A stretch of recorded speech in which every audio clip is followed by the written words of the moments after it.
Jory stumbled, her helmet cracking against a protruding bone spur. Colin caught her arm, felt her tremble. Blood seeped from her temple, black in the fungi's glow. "You're injured," he said. She pulled free. "I'm alive." The battalion reached a spiraling chamber, its ceiling lost to shadow. Jory knelt, her datapad flickering. "The hive's heart," she murmured. "It's here." Colin's HUD flashed. EarthGov's signal pierced the interference. A message, 3 days old. Exfil team en route. Secure the gate for retrieval. He crushed the display under his boot.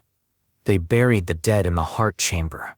Jory traced the glyphs etched into the central dais, her blood smearing the ancient script. "They offered their own to the hive," she said. "A symbiosis, not a leash." Kalen stood at the chamber's edge, his back to her. The dog tags weighed heavier tonight. EarthGov would burn this galaxy to ash before they shared power. "And you?" She rose, her voice frayed. "What would you burn, Commander?" He faced her. The fungi light softened her edges, made her seem less a weapon and more a woman, human, fallible. "Nereza the Futh," he said. The words clawed free. "My squad." EarthGov knew the Xyrathi had flanked us. They let us die to test their new armor. "I see." His throat closed. Jory stepped closer. Her scent cut through the hive's rado zone and burnt wire. "You lived." I obeyed. She reached for his vambrace, her fingers hovering above the EarthGov insignia. "You don't have to." The chamber shuddered.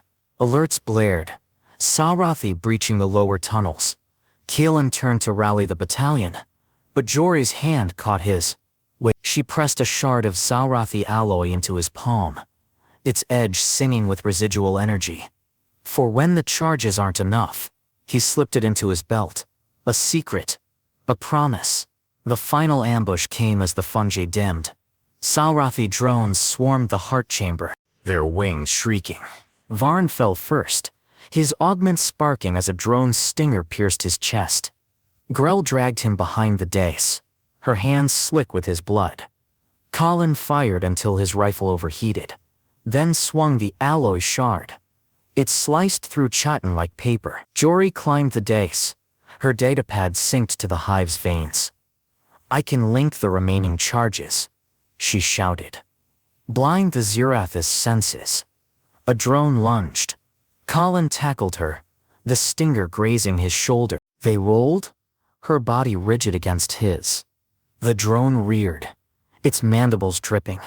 Jory jammed her datapad into its thorax. The screen flashed, overloading the hive's frequency. The drone convulsed, collapsing. She lay beneath him, breathless. His blood dripped onto her chest plate, mingling with the hive's amber stains. Her hand rose, brushed the scar beneath his jaw, a relic of Nereza IV. He froze.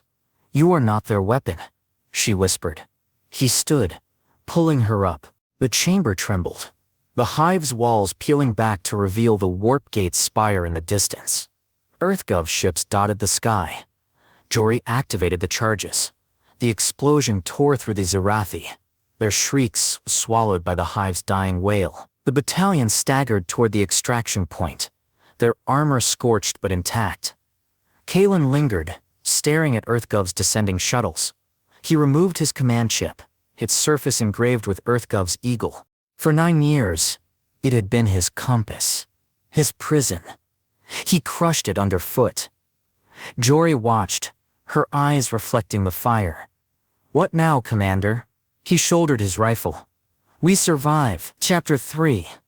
The warp gate's spire clawed at the heavens, its jagged silhouette a scar against the starless sky. Kalen stood at the edge of the battalion's makeshift trench, his breath frosting in the airless cold. Below, the battlefield stretched like a necropolis, craters smoking with Xyrathi resin, the husks of dead drones half buried in ash. EarthGov's fleet hung in orbit, their thrusters glinting like malevolent eyes. Waiting. Always waiting. He adjusted his grip on the alloy shard Jory had given him. its edge humming with a frequency that made his teeth ache. The battalion's survivors crouched behind him, their armor streaked with hive fluid and blood. 21 charges remained, 21 chances to rewrite an epitaph. Jory knelt in the trench's shadow, her hands buried in the soil. She sifted it through her fingers, black granules catching the gate's pallid light. "It remembers," she said, her voice raw from the hive's fumes. "The gate, it has tasted sacrifice. It hungers for more." Colin's retinal display flickered with EarthGov's final transmission. "Detonate the charges and withdraw. Await extraction." The words pulsed, a hypnotic rhythm. For 9 years he had followed such orders. Let them strangle every doubt. Now they felt like shrapnel lodged in his skull. He looked at Jory. Her braids were frayed, her cheekbones sharp beneath bruises. She had not slept since the hive. None of them had. "Can you sever its connection to EarthGov?" he asked. She lifted her gaze. The gate's bioluminescence swam in her eyes, ancient and ravenous.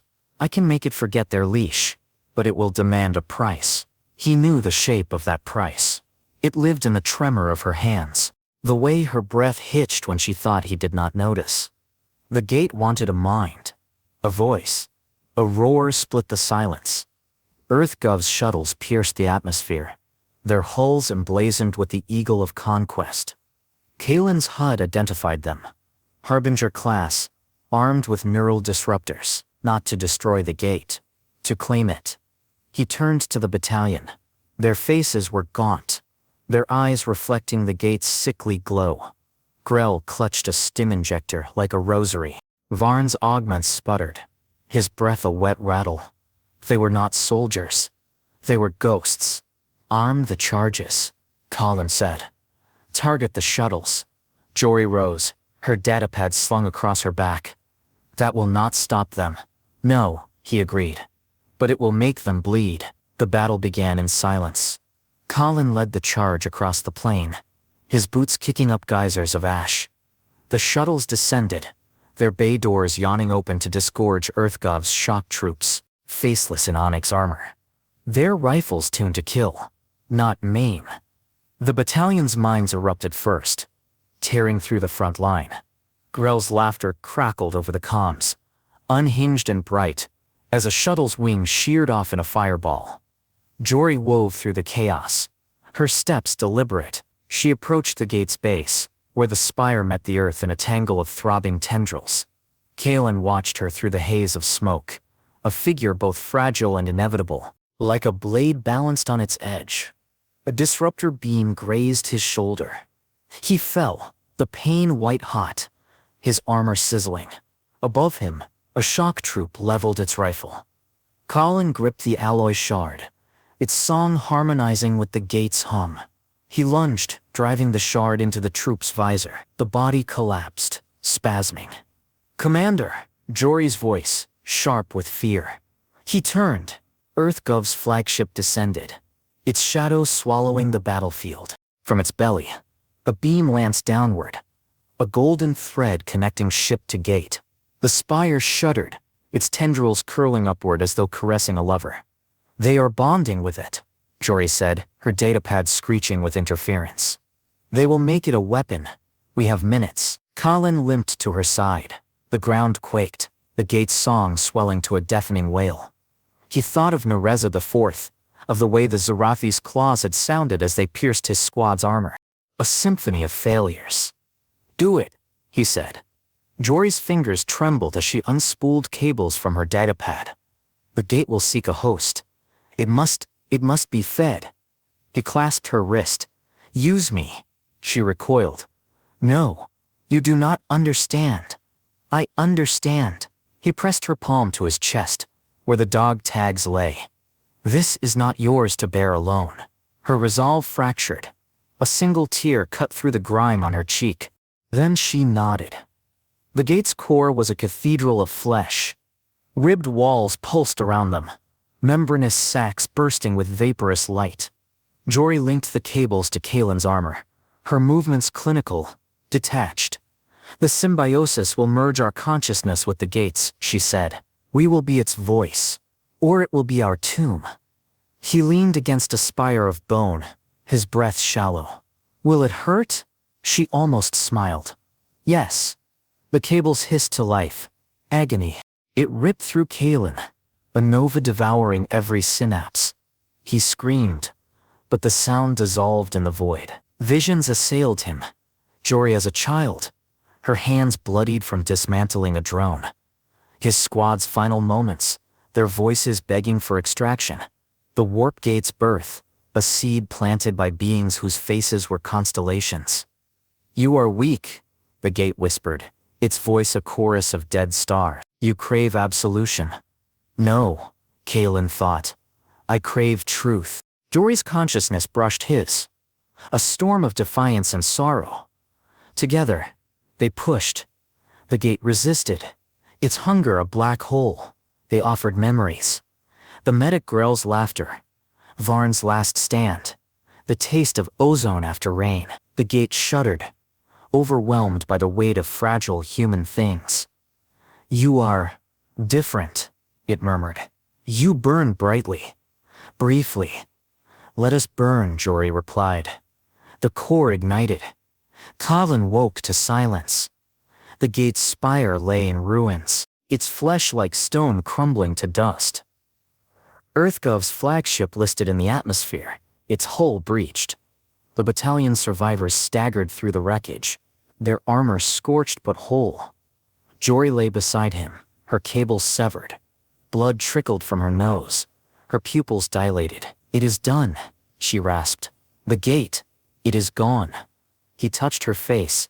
Her skin was fever hot. You knew this would happen. I hoped. A shadow fell over them. EarthGov's surviving troops advanced, their rifles raised. Kalen's hand drifted to his detonator. Jory gripped his wrist. No. Let them see. A trooper yanked off his helmet, revealing a young face etched with confusion. Commander Drath? They said you were rogue, they said. They lied, Kalen said. He stood, shielding Jory. Tell them the gate is ash. Tell them we are done dying for their lies. The troopers hesitated. Then, one by one they lowered their rifles. The derelict freighter drifted in the asteroid belt, its hull pocked with age. Kalen stood at the viewport, watching the debris of the warp gate glitter like full stars. Jory's footsteps echoed behind him, steady now. She handed him a rusted flask, the last of Grell's stems. He drank. The liquid burned, bitter as regret. Where to now?